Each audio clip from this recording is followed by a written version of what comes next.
was probably the best feeling seminar I ever had. Awesome. Great way to start it.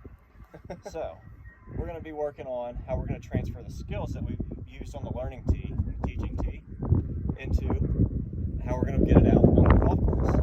So, when we're on the golf course, we don't necessarily have all these learning aids and teaching aids that we need to use on the practice tee, or that we have the ability to use on the practice tee. So when we're on the course, but actually when we're on the range, we need to utilize our practice time efficiently, so that when we get on, so it's able to transfer onto the course smoother. So when we're on the course, to simulate how we're using this tee on the ground, to simulate an in-to-out swing and develop a consistent start spot.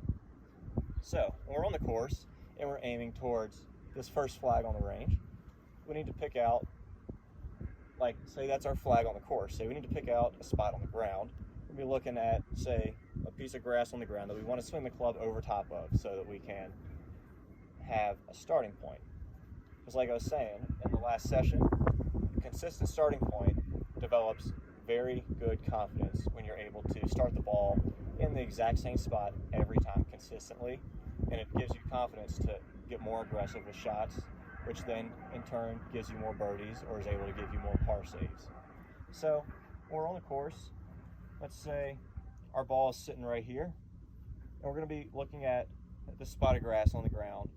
This is going to be what we're going to be aiming our club to be tracing over top of, and then we're going to be using that in our pre-swing setup to be feeling the direction of the club to our club path that is negative 1.5 degrees at most, to develop our consistent start direction with the ball.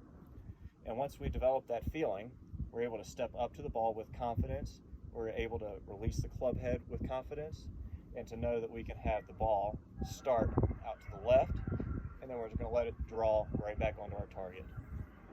So that's where our range session is going to be able to transfer into our on-course success, to dropping our 4 handicap to a 0 handicap, or possibly even a more positive handicap with a couple more putts made around.